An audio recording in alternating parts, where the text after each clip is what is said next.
Well, I hope you're having a good Labor Day. I know I sure am. So, to try to not irritate anyone with the level of inebriation I've already achieved, I'm going to just do an inventory right at the beginning of the video. Just basically name off the crops that are in this section of the yard. What is this section of the yard? It scoops around from this direction all the way around. Not the back line, I did a video on that, but then goes off this direction to my right and keeps going around and loops around to the backyard to a stand of trees. I have not finished converting that area. I have begun, and the way I do it is probably completely back-asswards, but it's the way I do it. And as a result, there are crops in that area, but there's really no garden beds. I'm not really growing any annuals or a whole lot of, it's not yielding a whole lot of human edible crops. Now, you see the sunflowers, and those are edible.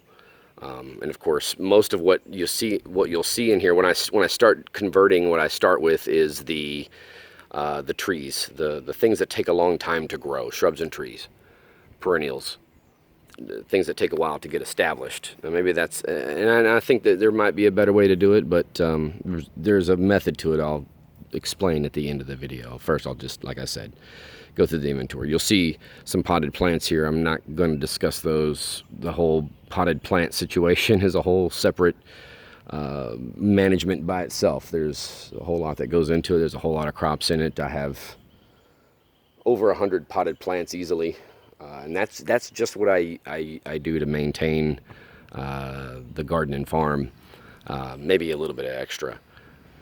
When I did my experiments to see how much I could produce, I had much more than that, because that's testing to see how much commercial viability there is. So anyway, let's get to it. So you see the sunflowers, they're edible. Let's go through the inventory, and then I'll walk back through and explain why things are the way they are. So, Chickasaw plum, and let's see, I'll just give you a list right off the bat. Chickasaw plum, Passiflora incarnata, the maypop passion flower. Let's see, moonglow pear, a heritage domesticated plum, a couple of American plums, Chickasaws, which I've already said, and elderberry. Let's see, and I technically I also have in this section Richmond's purple tree collard, coral honeysuckle, let's see, and tomatoes. So that's I believe the full inventory. We'll walk through and make sure. If you want to look at it, that's what I'm doing next. Let's see here. More of the sunflowers. Why sunflowers? I explained in my backline video. So normally this time of the year they're like 12 foot tall. Right there they're probably about 5 foot tall. I let them grow anytime they're not interfering. I actually use them. I actually want them in certain places. With a lot of my wild native edibles, I will actively try to spread their seeds in the places that I want them, and I do this with sunflower, many others. It provides a path for water into the soil. They fix nitrogen, it enriches the soil. In the fall when they die, or the winter when they die, you just cut them back. You can drop them wherever you want them to grow. The remaining seeds in there will fall out during the winter, and next spring they'll grow. By cutting them off at the base, you leave the roots in the ground. The roots rot. They provide organic matter. If you can't, consider leaving them. They're it's like just free energy for your plants. So let's see. That's Chickasaw plum. Yes, you'll see a nasty tarp setting there. That's some compost that I had to move from my compost bin that I demolished. So, all right, and at the base of that tree, the maypop passion flower. See these log jams. I'll discuss that at the end. This is step one of my conversion method. Let's see.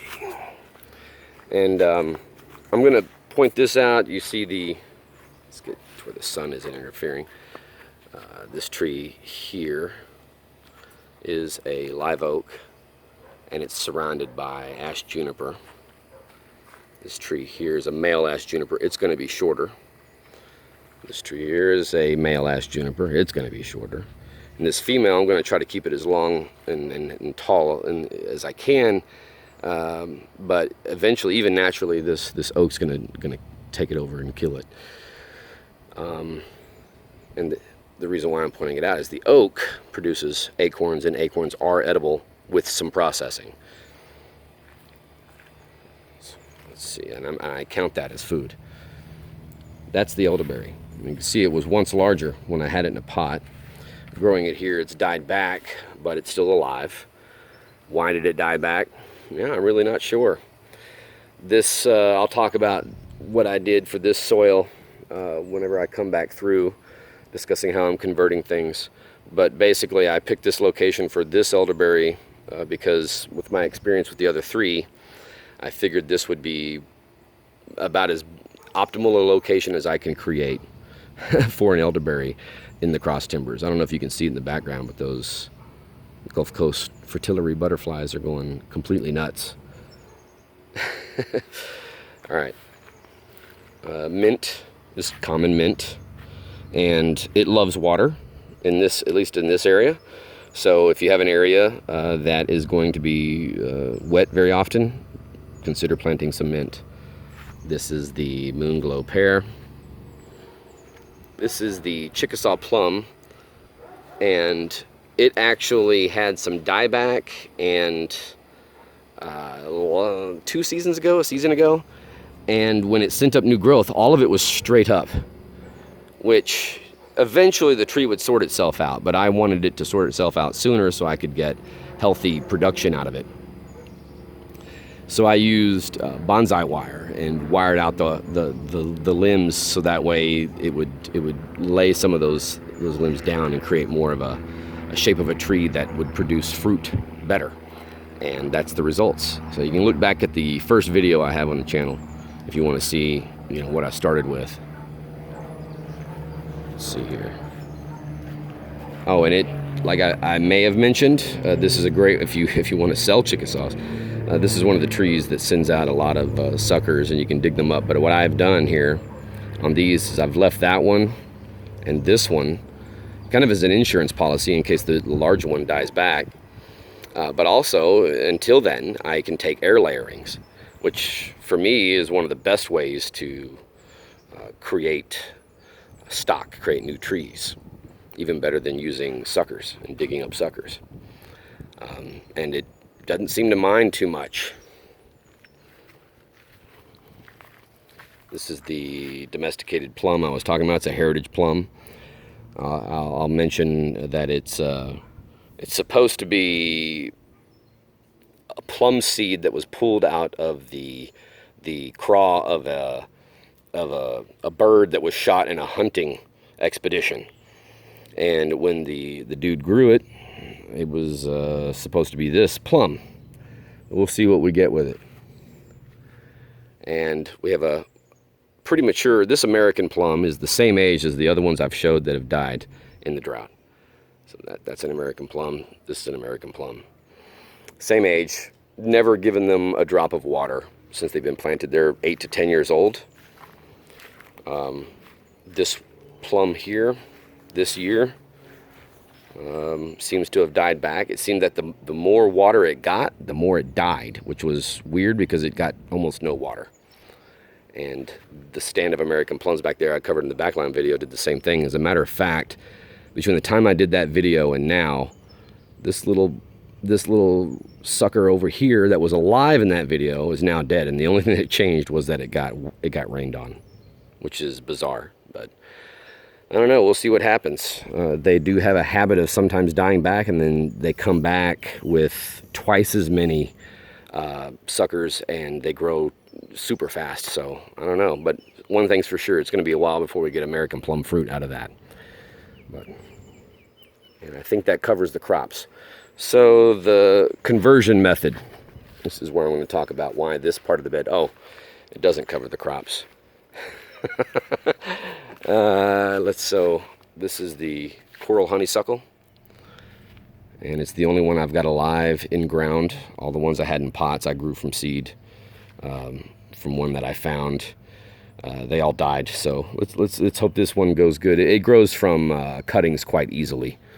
So, and then we have Richmond's purple tree collard and several types of tomatoes. Those are mostly extra tomatoes. This tomato I'm going to point out right there. That is one that grew from seed after overwintering itself. So what I've been doing is anytime I have extra tomatoes, that's a pretty little mushroom. Anytime I sprout tomatoes, if I can't sell them or grow them, I just throw them in the ground over here. And they seem to like it. So just let them go nuts. These have not had any supplemental water. And they're tomatoes, and we're in stage 5 drought, and they're still green, which is bizarre. But they self-seed there. So I'm going to collect the seed and maybe use that as the tomato I go in my main tomato bed going forward, which I'll do a video on probably today. Let's see. All right. Bed conversion. So I come back to, you have the 2 American plums, the domestic plum, the Moonglow pear, and the Chickasaw. In between there on the ground, that's all going to kill the Bermuda, and it's going to be converted into a garden bed. In front of the domestic plum is going to be a swale, so you can see that there's elevation here. Water's going to come downhill, hit that. Trees are planted downhill of the swale. I can do another one in front of that line of trees, the American plum and Chickasaw plum, a very small one. And this is a small yard. So in front of those trees, capture water. And then behind that is the back line, which I did a video on, which also will slow down the water. And why won't I have any garden bed here? Well, it's an almost perpetual shade. I have these canopy trees, and I've been making them smaller, but you have to go at their pace. You have a oak tree here that is, you see the power lines. Eventually I'm probably just going to have to get rid of this oak completely, but I'm trying not to, and trying to encourage it to grow this way and then up. And we'll see how that changes the shade situation. But right now you're not going to get a lot of growth in that shade. You might get some. There are some shade-loving crops that might yield some food, but it's not going to be a ton. So I'm going to develop that part last, and developing this back here because there's more sun. Let's see. And we have this. This is a male ash juniper, and you see I got bud back this low, so I can get him much lower. That's approximately 5-6 foot high. Yeah, about 5 or 6 foot high, and that's going to get a considerable amount of more light down in here. However, I have this oak tree, and as he matures, or he is not really, that does not have male and female trees. As it matures, is it dioecious and monoecious? Anyway, for male, female, some trees have male, female, and some trees are both. Anyway, stop going off on tangents. Anyway, this does produce acorns. They are edible. I may have mentioned that, and it's going to eventually just shade out a huge portion of this. So developing this spot here, maybe for a little while I can, but as that tree matures, it's not going to be a productive spot, and I don't think I'm willing to take that oak tree out. But we'll see as time goes on how it changes, and that'll be a considerable amount of time that it takes. And then this tree here is a female ash juniper, and I'm going to do as little as possible to hinder her growth, because the oak tree next to it is eventually going to take it out. It's going to eventually be taller and shade it out, and it's going to die back. So what I may do is some of these limbs on this outer edge, I may reduce them a little bit, so to maintain the line of light from here back, so those crops continue to grow. So there probably won't be any garden bed in this section, but it will probably begin here. So I plant some of these perennials that take a while to grow exactly where I know I'm going to put the bed. And then when I'm ready, I'll lay down cardboard and mulch and compost and stuff to kill or hinder the grass.